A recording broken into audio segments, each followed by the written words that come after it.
Bonsoir à tous. Alors, tout d'abord, on n'est pas vendredi, mais on est bel et bien jeudi. Ce n'est pas une erreur. Lors de la dernière émission Parole diffusée, j'avais dit que je ferais la seconde partie de la gestion des finances, mais que vu que j'allais rentrer vraiment dans un sujet euh, vraiment relativement séculier dans le contexte de on va rentrer dans des finances personnelles, des choses comme ça. Je trouvais que c'était plus approprié d'en parler à l'extérieur des heures du sabbat. Alors, nous y voilà. Le moment est arrivé pour que je puisse vous aborder de la situation pleinement euh, pour vous donner une façon. Je ne vais pas dire que c'est la meilleure des façons parce que il y a probablement des fautes que je n'ai pas encore vues dans la planification que j'ai faite.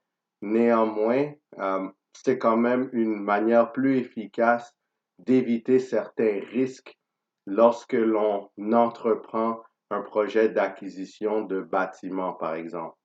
Euh, pour vous mettre en contexte, dimanche dernier, j'ai parlé à un planificateur hypothécaire et on a eu certaines discussions et on a fait certains calculs mathématiques et ça permet en même temps pour vous d'avoir une meilleure idée de comment le raisonnement est fait, tout d'abord du côté de la banque et ensuite comment vous devez raisonner. Parce que vous allez voir que c'est pas parce que la banque vous dit oui que ça veut dire que vous devriez aller de l'avant. Bref, avant d'aller dans le creux de ce sujet, c'était pour vous dire, vous devez constater que aujourd'hui on n'est pas en direct. La raison pourquoi je dois le faire de manière préenregistrée, qui est à contre-courant, surtout avec l'émission Parole diffusée, c'est que je veux que vous puissiez voir les chiffres pour vous-même et faire les calculs parce que je trouve très important de pouvoir vous donner les chiffres tels quels pour que vous puissiez bien les analyser et bien les comprendre. Si je ne fais que dire les chiffres, ça va être très, très difficile pour vous par la suite de les utiliser comme référence. Il faudrait réécouter la vidéo plusieurs fois. Et soyons honnêtes, je ne m'attends pas à ce que vous passiez tellement de temps à écouter la vidéo une multitude de fois pour comprendre les chiffres. Donc, on dit qu'une image vaut 1000 mots. Alors, je vous présente l'image, chose que je n'aurais pas pu faire si c'était en direct. Alors, sur ce, nous sommes parvenus au 57e épisode de La Parole diffusée et il y aura une autre émission de Parole diffusée demain à 19 heures, comme d'habitude, et on traitera d'un autre sujet, mais qui sera quand même apparenté à ce qu'on discute aujourd'hui parce qu'on va parler d'un autre aspect du plan de Dieu. Donc, ça, c'est pour demain, mais maintenant, on va aborder la gestion des finances aujourd'hui. Alors, ce qu'on avait vu la fois passée, il y avait certains principes qu'il fallait respecter. Par exemple, l'importance d'éviter autant que possible d'avoir des dettes et que si on avait une dette, avant d'assumer une seconde dette, c'est important de payer la première dette.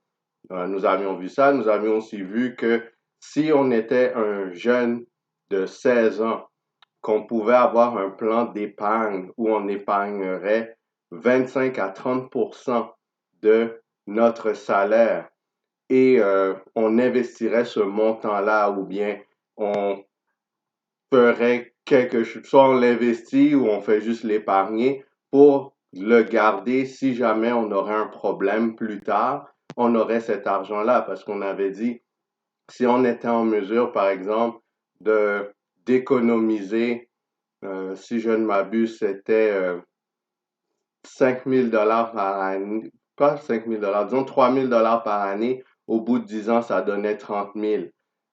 Bon, j'ai pas les chiffres devant moi, mais vous avez la vidéo comme référence. Elle est dans la chaîne Parole diffusée. On avait vu aussi l'importance de ne pas assumer la dette des autres parce qu'on ne sait pas quelles sont leurs situations financières. et cela peut nous mettre dans le trou si on prenait une telle décision. On avait aussi vu l'importance de ne pas épargner à l'excès.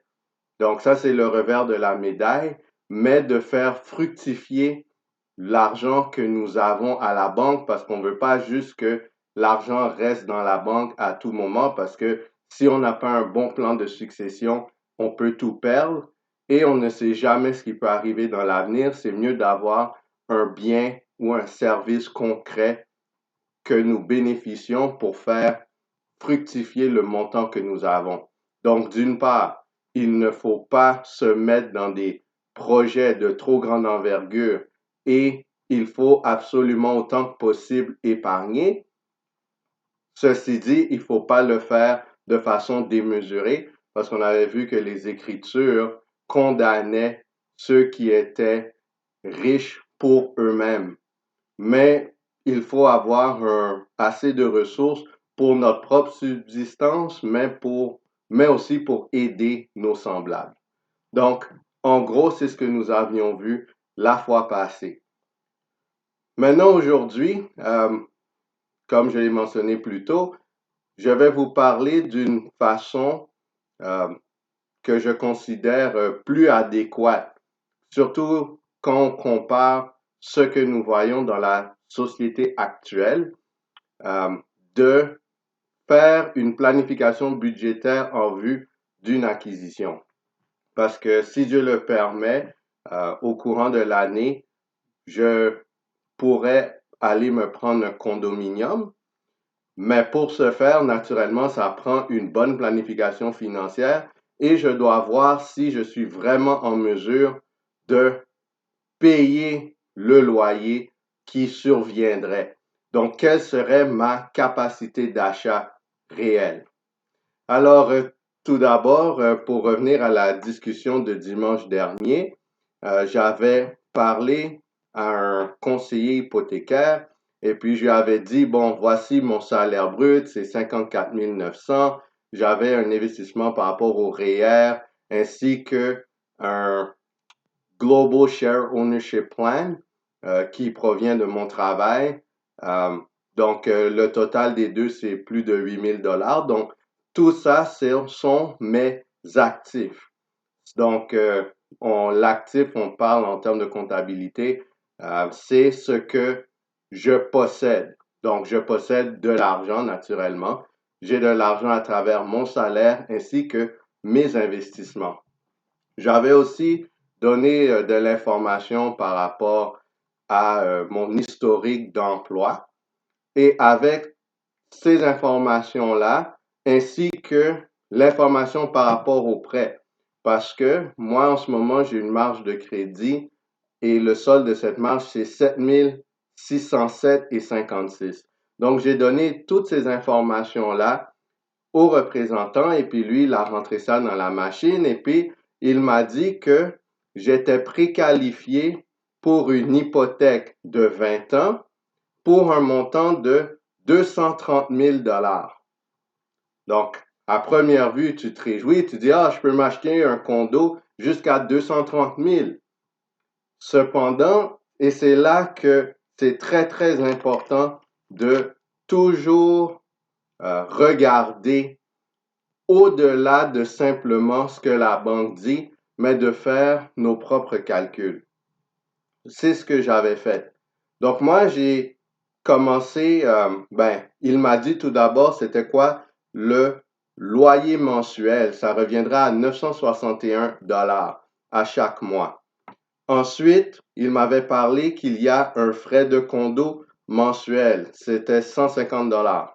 Ensuite, il y avait la taxe municipale que je devrais payer sur une base mensuelle, ça donne 208,33. Et quand on ajoute tous les frais mensuels, ça donne 1319,33. Maintenant, j'ai ensuite analysé mes dépenses courantes. Donc, j'ai mes dîmes et offrandes mensuelles, c'est 640 $ que je donne en dîmes et offrandes à chaque mois. J'ai ensuite mon cellulaire qui est de 70 $. j'ai Hydro-Québec, ma facture d'électricité. J'ai mis un arrondissement à 250 par mois que je paye parce que j'ai un plan de paiement régulier à chaque mois. Ensuite, j'ai l'Internet, c'est 95 Et la nourriture, bien, moi, j'ai souvent tendance à manger beaucoup euh, à l'extérieur, si on veut. Et le budget de la nourriture, j'ai fait un calcul, ben, je me suis dit c'est 25 par jour que je dépense en nourriture. Donc, on multiplie ça par 31, ça donne 775 Ainsi, mes totales dépenses courantes par mois sont de 1830 Alors, maintenant, quand je vais dans mon bilan général, ben, tu fais le salaire net mensuel qui est de 2950 et 76, parce que là, on parle du salaire net, donc c'est le salaire après les taxes. Ensuite, on a le total de l'hypothèque et des dépenses courantes que nous avons vu. Le total, c'est 3149 et 33. Donc, mon solde à chaque mois, c'est un déficit d'environ 200 Donc, en réalité, je ne suis pas capable. À chaque mois, je serai dans un trou. Je serai dans le rouge et je ne ferai qu'accumuler ce rouge d'année en année. Maintenant, vu que c'est une hypothèque de 20 ans, si on fait 200 multiplié par 12 multiplié par 20, ben, ça revient à 48 000 de déficit. Donc, je n'arriverai pas. Maintenant, on peut se poser la question, mais comment ça se fait que la banque m'avait préapprouvé pour 230 000 donc je suis préqualifié, mais en réalité, si je suis cette vague, je vais être dans un trou. Ben, la raison est que le 640 par mois que je donne en dîmes et offrandes n'est pas dans le calcul de la banque. Et ça, il faut le comprendre. Et j'ose croire que c'est une raison pour laquelle ceux qui donnent la dîme et les offrandes font une erreur en ne l'incluant pas dans leur budget de manière systématique. Donc, ils vont se fier strictement sur la capacité d'achat que la banque leur dit qu'ils ont, mais à la fin, ils ne balancent pas. Mais ils ne comprennent pas pourquoi. C'est parce que ils n'ont pas calculé, ils n'ont pas inclus le 640 ou le montant de dîmes et offrandes qu'ils doivent payer. Parce que si la banque l'incluait, c'est clair que la capacité d'achat ne serait pas la même. Mais nous devons être responsables et réaliser cela de notre côté. Parce que pour moi, ce 640 par mois, lorsqu'on le multiplie par 12 et qu'on le multiplie par 20, on constate que pendant la période où je paierais l'hypothèque de 20 ans, je donnerais un total de 153 600 de dîmes et d'offrandes, ce qui est énorme. Et naturellement, ça baisse la capacité d'achat.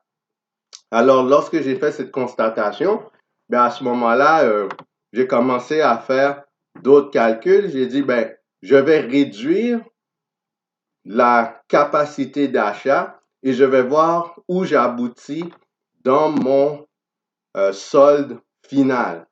Donc, quand j'ai réduit à 180 000, bien, ça a fait que le loyer mensuel était réduit à 753. Ensuite, le frais de condo mensuel, bien, le reste des dépenses reste les mêmes essentiellement. Et ça fait en sorte que j'avais un gain de 9,43 qui est quand même très peu. Si quelque chose arrive, je ne suis pas prêt à y faire face naturellement. Ensuite, j'ai baissé à 175 000. Et puis, ça donnait un frais de loyer mensuel de 732,17 et j'aboutis avec un gain mensuel de 30,26 Ensuite, j'ai essayé 160 000. Ça donnait un montant mensuel de loyer de 669,67 et puis on aboutit finalement à un gain par mois de 92,76. Bon, pas un gain, mais je suis en haut de zéro. Et finalement, je suis rendu à 150 000 et puis ça donnait un montant mensuel de 628 dollars par mois et on aboutit finalement à un solde de 134,43 par mois. Donc, on voit ici qu'il y a une très grande différence. Maintenant, par la grâce de Dieu, je m'attends à avoir une augmentation de salaire, donc cela devrait aider dans la possibilité de me procurer un condo, tout en étant fidèle dans la dîme et les offrandes, parce que par-dessus tout, il faut être fidèle à Dieu, parce que c'est la fidélité envers Dieu qui nous permet d'avoir accès à certaines bénédictions que le Seigneur souhaite nous accorder. Alors, maintenant, lorsqu'on aboutit, disons que j'aurais dit, je me dis maintenant, je m'arrête à 150 000. C'est mon maximum. Même si la banque me dit c'est 230 000, moi je décide suite à ce calcul, je vais à 150 000. Ben, on fait juste un calcul rapide. On fait 230 000 moins 150 000, c'est 80 000 dollars de différence, ce qui est énorme. C'est la différence entre je peux payer mes factures et au moins garder la tête en haut de l'eau et être en déficit grave rapidement, devoir vendre et me voir dans une situation précaire. C'est pour ça que la planification financière est très, très importante. Et surtout, à un jeune âge, si on apprend à bien planifier nos finances, euh, ça c'est juste un exemple, mais c'est pas la meilleure. Ça c'est bon pour moi, pour que moi je puisse comprendre. Mais vous connaissez vos dépenses. Si vous prenez le temps d'analyser, de vous faire un tableau, et si vous voulez surtout faire une acquisition d'un édifice comme d'un logement, bien, c'est très, très important que vous sachiez exactement à chaque mois comment vous pouvez le payer si c'est possible. Et si c'est pas possible, il faut reculer ou replanifier pour être en mesure de faire face aux dépenses mensuelles. Ceci dit, donc, je voulais tout de même vous donner un certain avant-goût de à quoi vous pouvez vous attendre. Surtout si vous devez donner la dîme et les offrandes. Donc, moi, j'ai fait des calculs de ratio. Donc, quand vous regardez ici la capacité d'achat selon le salaire brut. Donc, la première ligne dit le ratio maximum de préqualification bancaire. Essentiellement, le calcul que j'ai fait, c'est simplement le montant de la, juste un instant, juste être sûr, c'est ça, le montant de la préqualification qui est 230 000 et je l'ai divisé par le salaire brut. Donc, ça, c'est le salaire que je fais annuellement.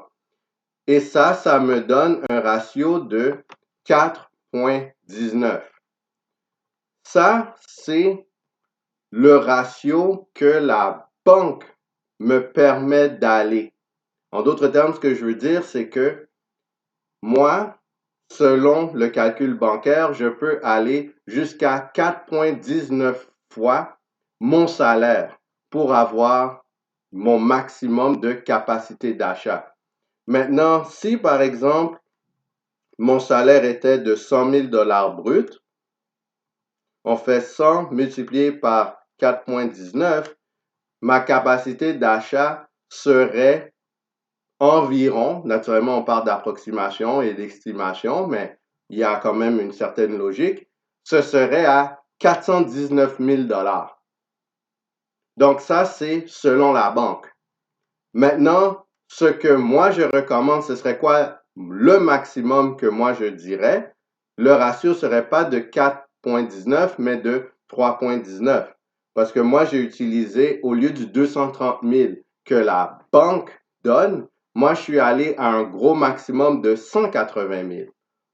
Et lorsqu'on prend le 180 000 divisé par mon salaire brut qui est 54 900, à ce moment-là, on obtient 3,27. En fait, c'est étrange, j'ai peut-être mal calculé ça. Laissez-moi voir un petit instant.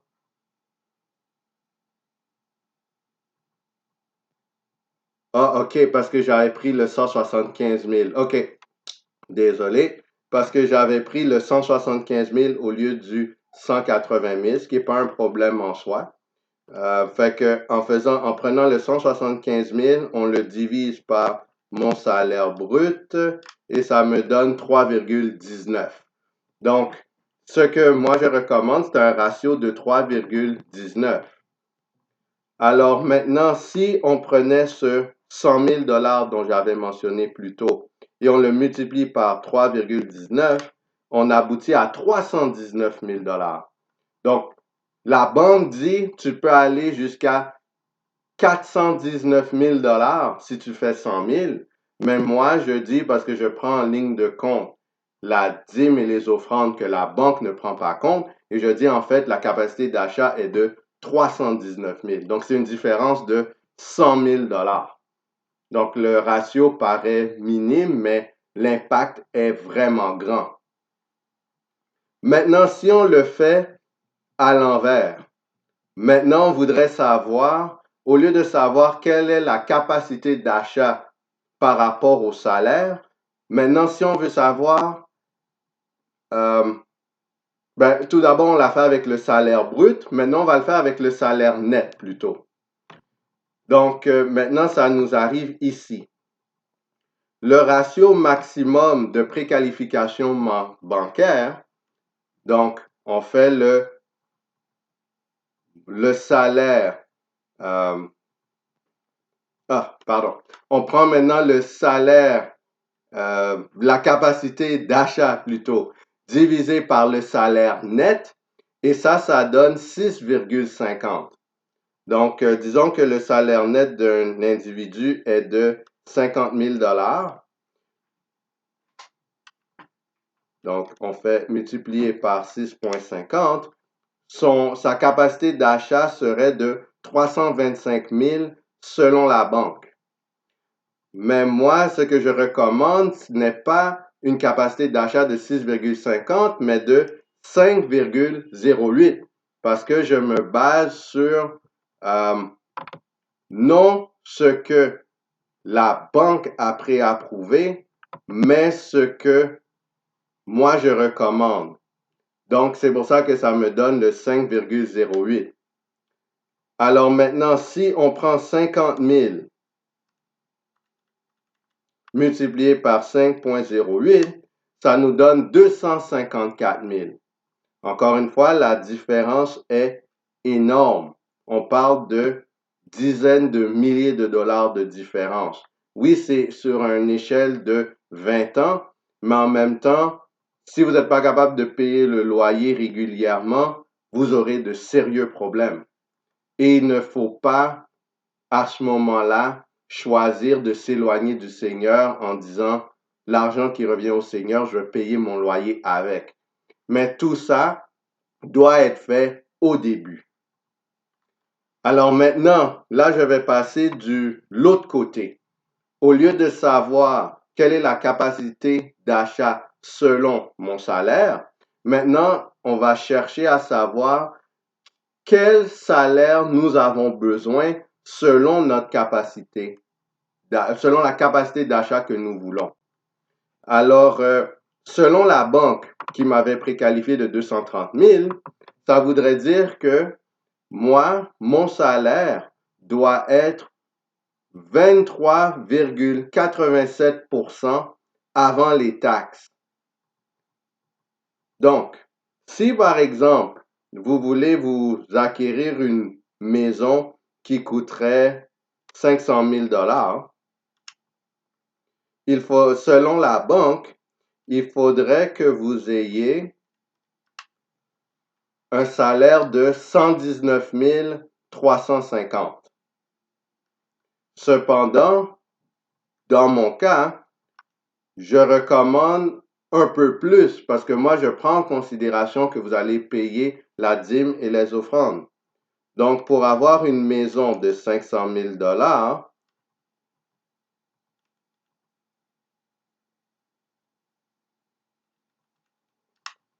je vais dire que ça vous prend un salaire brut d'au moins 152 500. Donc, juste ça, c'est une différence de plus de 30 000 $. Et maintenant, si on fait le salaire net, parce que moi, je recommande qu'on utilise le salaire net plutôt que le salaire brut, parce que le salaire net est littéralement ce qui rentre dans nos poches en réalité. Alors maintenant, quel est le pourcentage du salaire net selon la banque? C'est 15,40.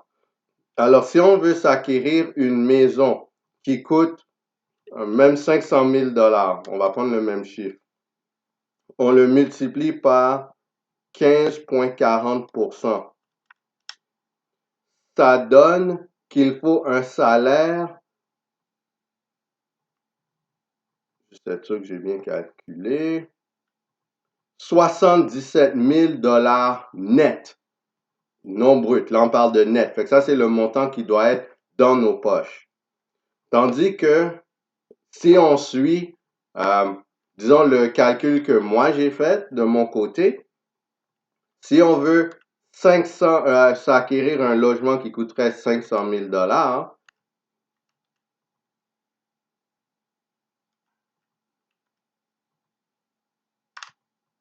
ça prendrait un salaire de 98 350.